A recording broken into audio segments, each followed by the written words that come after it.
श्री ओडिशा अच्छी माननीय यशस्वी प्रधानमंत्री निर्देश रे माननीय यशस्वी प्रधानमंत्री तत्वावधान पूरा ओडिशा फोकस रे अच्छी। ओडिशा रे 18तम प्रवासी भारतीय दिवस पालित होबाकू जाउछि। आपण माने समस्ते जानिथिबे सारा विश्व दरबार रे भारत वर्ष सबु बेले तत्पर अच्छा आम यशस्वी प्रधानमंत्री डबल इंजिन सरकार हेला परे सबु बेले सबु समय जेमती पूर्वर फोकस रे थिला ओडिशा एबे आउ टिके त्वरान्वित करबा पाई मोहन माझी को सरकार आसिला परे बहुत थर आपण माने देखिथिबे सारा राज्यर विकास पाई जेतबले जो कथा कहिसंती सरकार सब करैछंती सेही परिप्रेक्षी आपण माने देखिथिबे जेतबले ये ओडिशा रे बारंबार प्रधानमंत्री ग्रस्त डीजी सम्मेलन कथा नहीं करी हो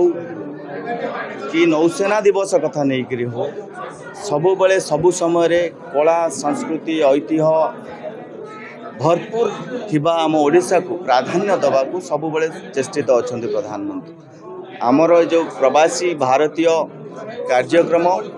8, 9, 10 3 दिन धरिकी कार्यक्रम अनुष्ठित होउची जो थे यशस्वी प्रधानमंत्री 8 तारिख राति रे आसिबे 9 तारिख रे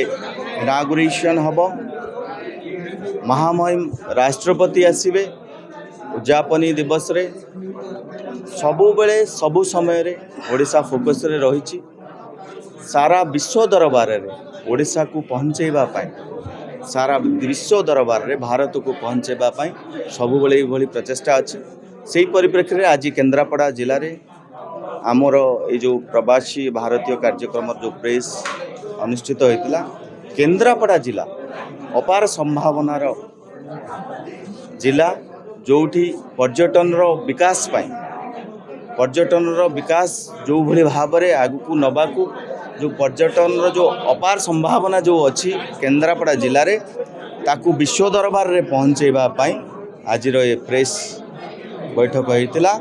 निश्चिंत भाव में जो माने आम जिला को आसबे आम केमिति तांकू भव्य दिव्य स्वागत करेबा से जाइकरी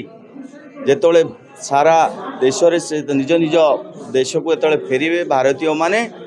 से निश्चिंत भाव में आमर कला संस्कृति कथा ऐतिह्य को लेकर जो गुणगान करेंगे निश्चिंत भाव में आमर अर्थनैतिक सामाजिक अभिवृद्धि निश्चिंत भाव में हम बहुत दिनलिपि लाइव को एबे ही लाइक शेयर सब्सक्राइब करंतु।